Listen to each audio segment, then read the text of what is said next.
up, everybody? Brian Salter here. I haven't made any videos in a while because well, I've just been overwhelmed with work, as I've said before, and also this past Wednesday, Dad got put back in the ICU, so you know that's an issue for me. So anyways, some of y'all really reached out to me about that. I appreciate it so much. Thank you for your prayers and everything. But you know, we're going to talk about, again, camshafts some more, because I don't know, people just don't seem to, there's just so much to them, right? You know, the goal for this Dodge was as much power as we can get without losing vacuum. And also running the stock exhaust manifolds and hood clearance, so no big intakes or anything like that, and also pump gas. So I have my work cut out for me for sure. And when people design camshafts, they design them, and I'm talking about manufacturers, they'll do it for reasons, right? You'll have some clearance ramps or acceleration, deceleration ramps on a lobe that are designed so that you don't get, for example, some of the diesel cams are designed so that you don't get the turbo bounce, to release pressure gently, to build pressure gently, to make the turbo and the engine last 500,000 miles. A lot of times camshafts are made for that reason, not necessarily for peak performance. The reason why I'm not what they call a hardcore events person is because what is an event, right? It's an open and closing event. What's happening in between? That's what I'm concerned with. And the low profile will dictate that. And then you can say, well, okay, we got the low profile that we want, and now how much overlap do I want? How do I control my overlap? Once I've picked the lobe that I want, I control my overlap with my lobe separation angle, and that's how it's done. The other thing is why, for example, I want to talk about advertised duration versus at 50, and I don't think this is discussed enough.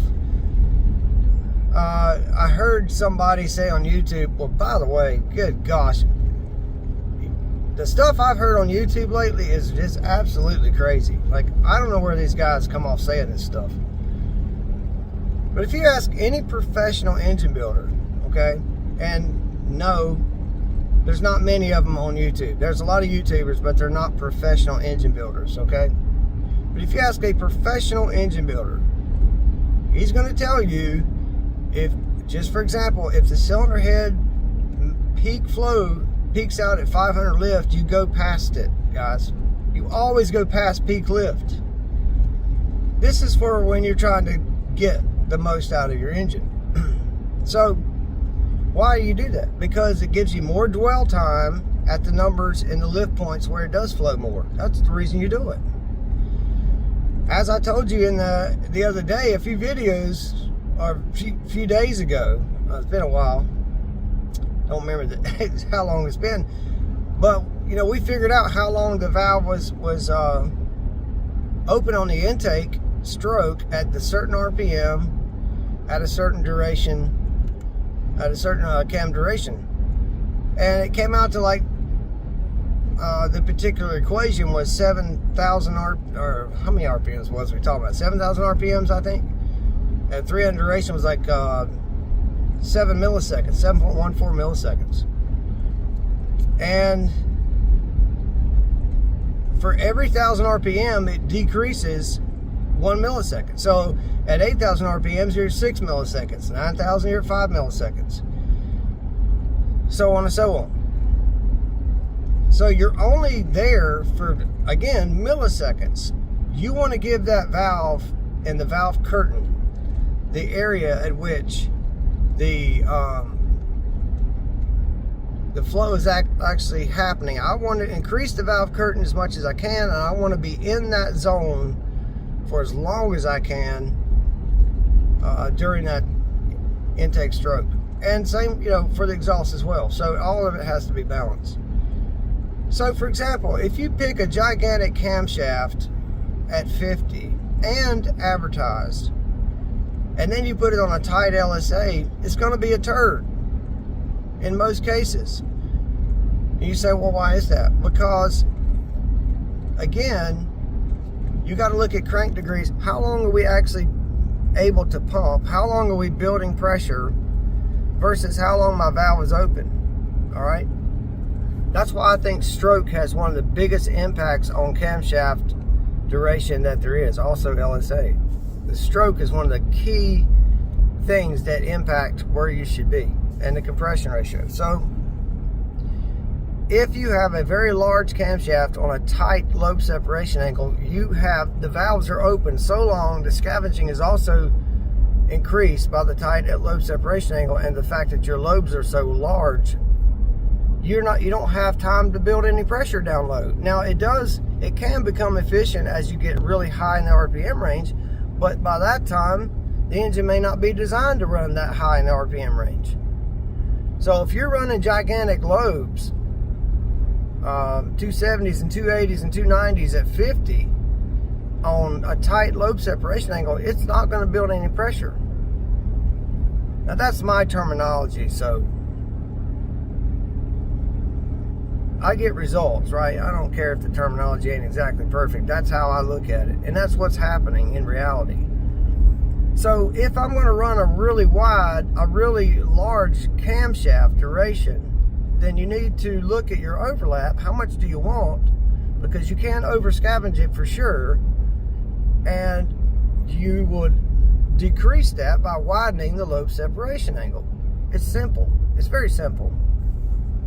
Now, what I do is I look at my at 50 numbers, look at 50 as, okay, this is going to be somewhat of my RPM capability, and I look at my total duration as what's going to help me build horsepower. Now, they obviously work together, okay? But if I'm going to turn 8,000 RPMs, then my at 50 it's got to be there. The numbers have to be a little higher. If I'm trying to make 800-900 horsepower, my total duration has also got to be there. I can't have a 280 duration cam at 50 with, I'm just throwing numbers out, right? Let's say we're at 270 at 50 and my total duration is 280. All right, that which is probably impossible to make, but my total duration has to be out there to make that kind of power. It can't all be done at 50. You understand what I'm trying to say? So if you have an 8,000 RPM engine, you can turn 8,000 RPM and the high 240 duration, low 250s, turn 8,000 all day long. And I've seen those cams like 250 at 50 with a 278 advertised. Now you're talking about a lobe that is so fast, so aggressive. That thing is climbing Mount Everest straight up, okay? What will it do? Well, it can turn, if you can control the valve train, it can turn 8,000 RPMs, sure. Is it making any power up there once you get there? Not as much as it would if the total duration was higher. So your at 50 is a lot of times your RPM dictator, and the total duration is a lot of times the horsepower dictator. And a lot of times the speed of that cam lobe can help you with your torque. It's no secret, guys, that cams now are way faster than they used to be, because we know that it builds torque, and it doesn't matter what my cylinder head flows. It absolutely don't matter, because if I can control the valve, again, not excessive, but to a point, the faster I go, the more power it's going to make, to a point. And then you get to the point of no return where you're going too fast, you can't control it. If the valve slams shut, what is that doing to my intake pulse? my intake signal when the valve slams shut, right? It's forcing air back up the intake. So all this stuff comes into play. It can be, for someone who's doesn't eat, sleep, and breathe it like I have, it can be confusing. And that's why low profile is so important. It is so important. So on this Dodge, I wanted to make some power, so I had to have a little bit of overall duration to do that. But I also didn't want to lose any vacuum. So I had to keep my duration small. And I had to keep my overlap down. So what you're going to see is a camshaft that's 218 at 50. And I'll show you the advertised numbers at the end. I'm going to show you the whole cam card. And then I thought, well, I want it to RPM. It is a decent sized motor. It's like 388, 390 cubic inches. 388 to be exact. 10-to-1 compression. I do want it to be able to RPM, and he is going to run stock exhaust manifolds. So I've got to put some split in this thing. I've got to have some exhaust that can flow. Since we're not going to run a large header or, you know, all of that, it's got to have the cast iron manifolds. So there's a challenge, right? So I've got 218 at 50 on the intake and 228 at 50 on the exhaust. And all I can tell you is we won't know until we hit the button and see what happens. Now, I've got a good cylinder head on this thing, and in order to take advantage of it, I needed to open the valve at least 600. So I did. Now, the stock Chrysler rockers, I think, were 1.5, I think. But I had a custom set of Hughes shaft system 1.7s. That's what I put on this thing. Very nice setup. So they're 1.7 rockers, and with this cam lobe, it gave me, I think, 609 lift, I think, somewhere in there. Why did I do that? Because I needed to take advantage of the cylinder head that I used. Now, the cylinder head was not made for this small of a bore. And if you remember, I went back and rolled the deck and got the chamber all lined up beautifully. And we took the older Edelbrock Torker intake, the old one, not the new one, and we matched it to the head. And we cleaned up the plenum area with all the jagged casting that was going on. So we want atomization. We don't want turbulence. There's a difference, right? And sometimes we want turbulence to atomize the fuel. We say that sometimes people do. But what they mean is they want fuel atomization. I'm not after turbulence. I do not want turbulence.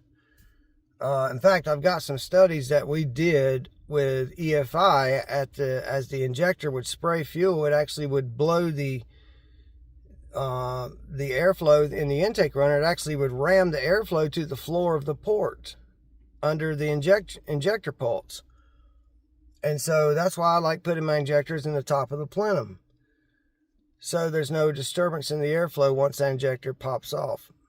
And another thing, that's another advantage that direct injection has, is it's not in the airflow. You're not disturbing the airflow. But you have people that are making videos. They're getting big on YouTube, you know, but they do not have this experience to say the things they're saying.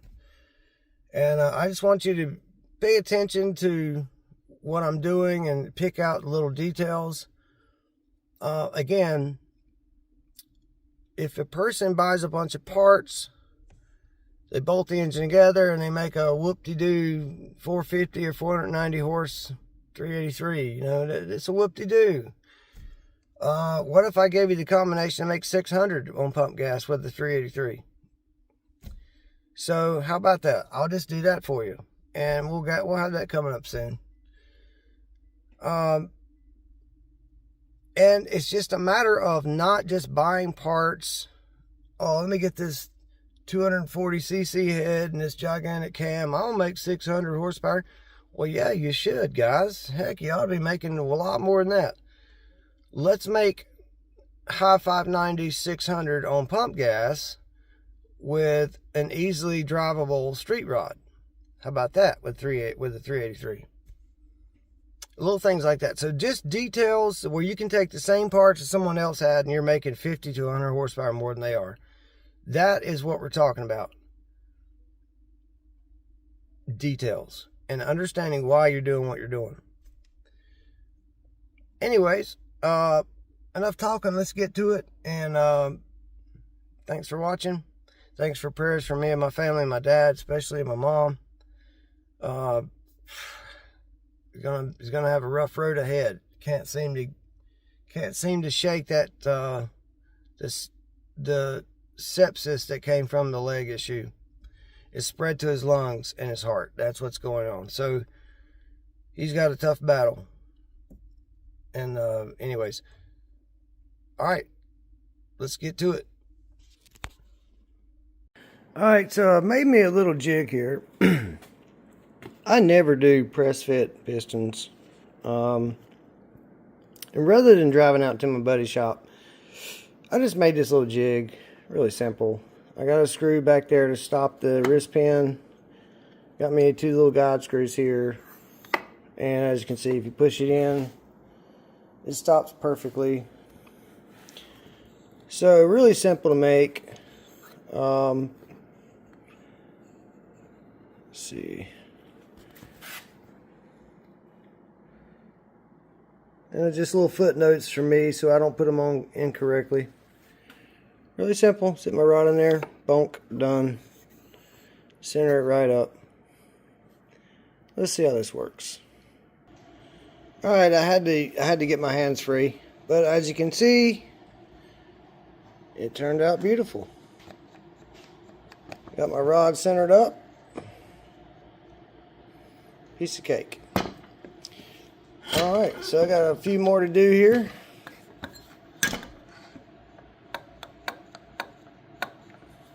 Perfect. Absolutely perfect.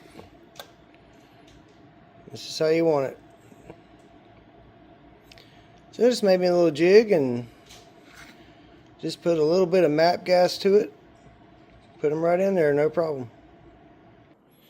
Now, if you want to see the process for you at home so you can do this without using the machine shop, I've already pre-marked my rod with a magic marker. I know the big chamfer is on this side, the small chamfer is on this side, and I already got my piston holder little jig that I made. I've already marked where I want this chamfer to go. So for me, it'll be this way with my valve reliefs towards me.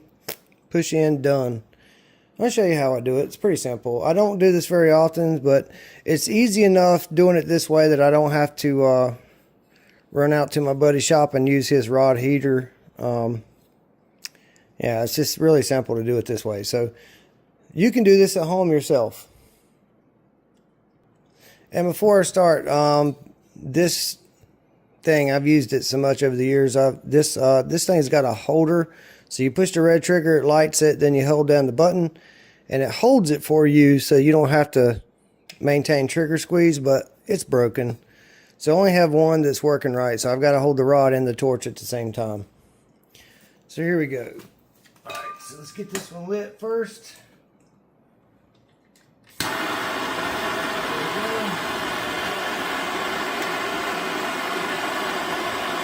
See what, yeah, you should really see. And no, it does not get hot in my hand. If you're heating up the big end, you've got the rod way too hot. Now, it will get hot eventually, but it should be plenty cool enough for me to hold it with my hand and put the rod on it. And I'm trying not to waste any temperature. I'm going right to the small end. Working both sides. It does take a minute, that's for sure. This big old Chrysler rod is pretty thick.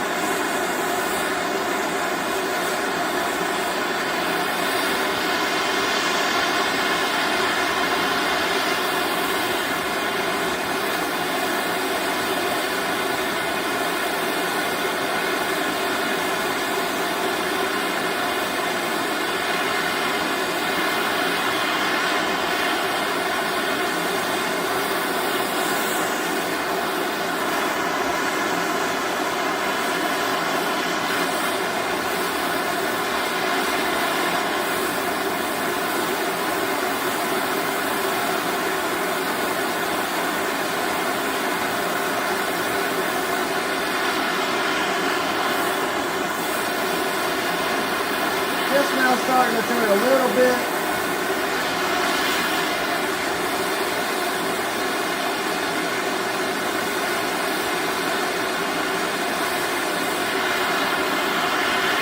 Looks like it's about ready. It's not, it's still ice cold in my hand. But the small end is starting to turn a little bit of color. That's about perfect. And I see the mark I need to be. Put this in.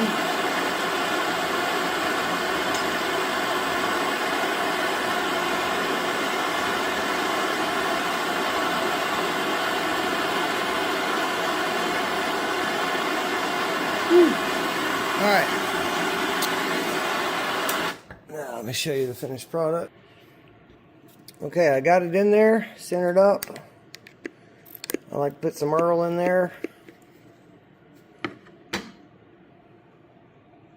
course, the Earl's going to smoke. These are the new Summit Racing forged pistons,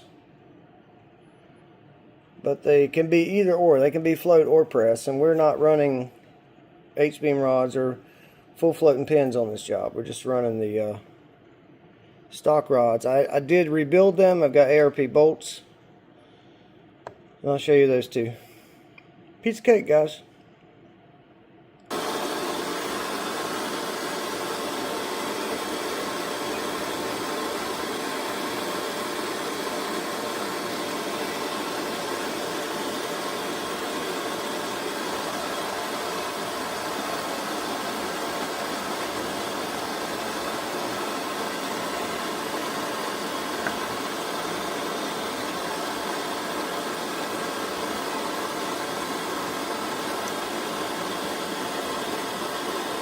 Perfect.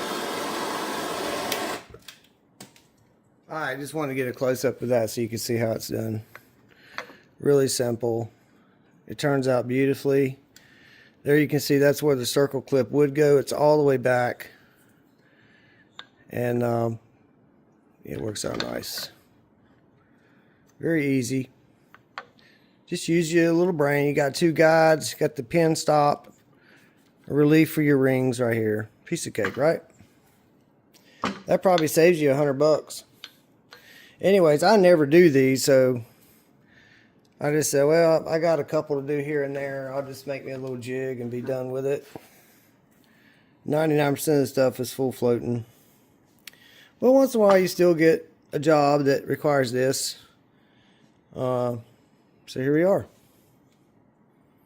By the way, while we're on the subject, if you want to know the easiest way to get the old rod bolts out, I'll loosen my nut like that. I'll have about half the threads engaged. And I think you can see. I'm just going to hold this in my hand. Look at that. Voila. Hit the nut. Stud comes out. Install your new ARP rod bolts. Alright, so piece of cake. Just do one at a time. That way you got the cap tight. You got a handle. I always use a walk softly and carry a big hammer. And you get used to this. You can have control with this big hammer just like you can a scalpel. But yeah, just loosen the nut a little bit. Tap it down. Swap it out. Piece of cake. Oh, we did retrue all these. These are beautiful. Absolutely perfect. Proper bearing crush, proper bearing clearance. Alright, is key to a good build. Okay, I thought I would show you the differences in this Dodge engine from the past to the present. So first, let's look at the original stock piston rod combination. Okay, very heavy.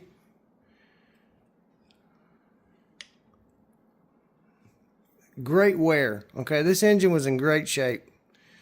Flat top design, marked towards the front. And This one even has the steel reinforced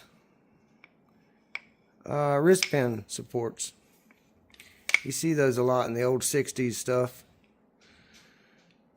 So this ring originally was 80 thousandths on the top, pretty much 80 thousandths on the bottom. And the oil ring, of course this is just roughly eyeballing it, is about 190 thousandths. You know, it's hard not to squeeze too hard with these. It's around 190.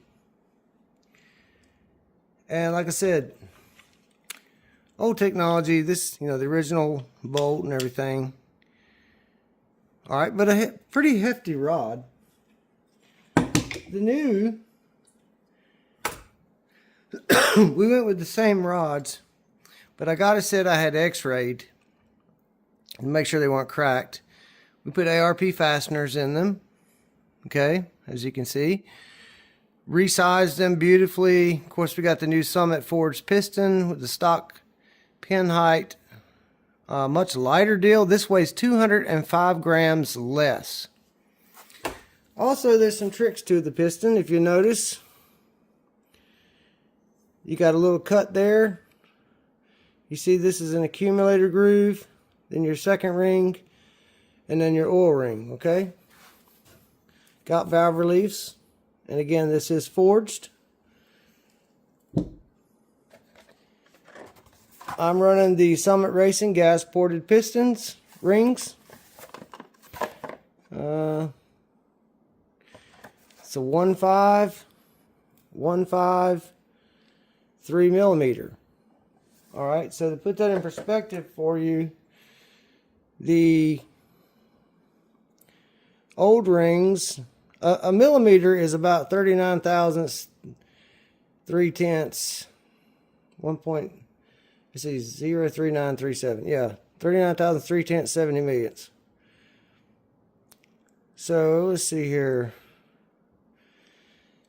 What basically that is, that's the original ring, 2.05 millimeters in thickness, and we are down to 1.5 now. So we got a much better modern ring. One thing I do want to talk to you about, let me show you these. Here's the top ring.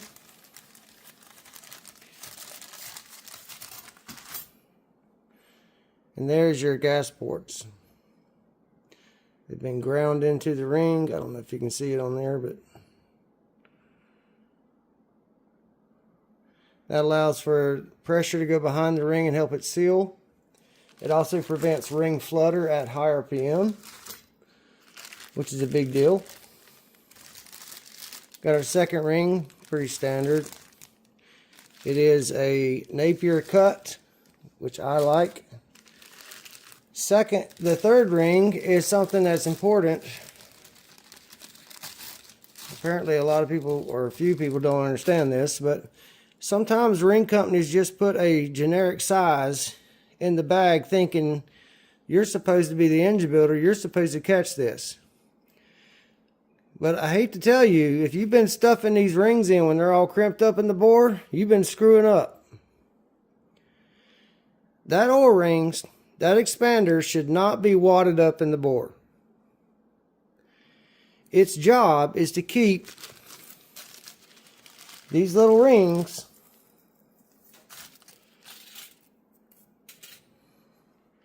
just to keep them pushed out a little bit. That's all. Okay, it should not have so much pressure on it because it's too big for the bore that it is now like this. So you check this by itself. You put this in the bore, square it up, and make sure the ends are not overlapped. That's a big thing. And make sure it's round. That's all. If it ain't, either get a different ring or cut it to fit. I done some ring drag tests with these rings, and not real happy with that. I'll tell you that much. They have right much tension on them. And they're made by Total Seal. So, really good company. Oh, wanted to tell you on the pistons, they come with installation instructions, and they come with the circle clips if you want to run a floating rod. And one other thing I ran into, which is common, I'll tell you, it's common. Let's see, yeah, I thought I saw it. Here's the blueprint on the piston itself. It tells you what ring it wants. It even gives you the clearance, because that's actually your clearance. 0.02 millimeters is your clearance. Alright, it gives you all the details on it. This piston at its tightest point will be 3/1000ths from piston to wall. Everything about your pin, wrist pin, you know, everything about the piston is on here. Let's see. When you bore this engine to this size, it gives you a 388.5 cubic inch engine. Piston diameter is 4.2770. I do appreciate it when companies put down the cc volume we lose on the eyebrows, which in this particular case is 4 cc's. I do appreciate that. And again, if you want to float them, you got the clips. So when I balanced all of this, we had to take 79 grams out of the front and 85 out of the rear. And like I said, the piston itself was 205 grams lighter. So the rotational drag, parasitic loss from the rings, will be very different from these. So that's going to help power right there. But to be honest with you, the drag from these versus a set of my custom stuff is not even comparable. Not even comparable, y'all. So, but you know, they're not doing this for the NASCAR engine. They're doing this for a street rod or something like that. So they are very good rings. They will last a lifetime, I'm sure of it. Good quality. Just not, if I'm trying to get peak power, this is not what I'm going to use. Anyways, wanted to give you an update. That's the deal. And really nice stuff. Will definitely last a long time with great cylinder seal. I could go ahead and set the gap a little bigger, say 0.006 times the bore, and if he at any time ever wanted to boost it or throw a small shot of juice to it, he could. And there is no difference in power from a 0.004 times the bore diameter going to a 0.006 times bore diameter in your ring gap. There is no power loss. None. And you'll find that the pro engine builders always favor the wider gap than they do the tighter gap. It keeps you out of trouble. Alright, thought I'd share that. While I'm at it, this is an important tech tip, okay? When you get a new set of pistons, most of them are honed already. One thing you want to look out for is in this area right here. This is where they machined the lock groove. Let me see if I can get in closer on that. Okay, so when I went to install the wrist pin, let's see, let me point it out. I'm sorry guys, sorry about this.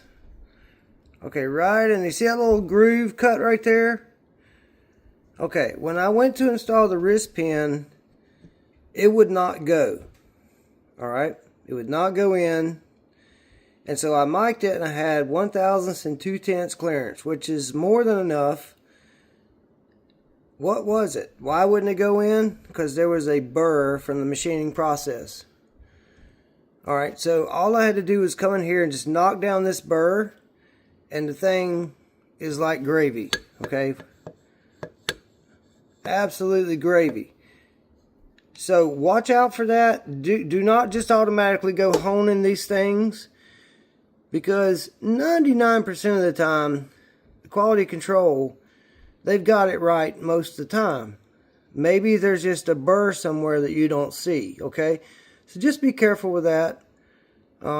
Make sure you deburr them if you need to. But sometimes pins will not go in there, and it's because they've left a burr when they machined in that groove. So just wanted to show you that. All right.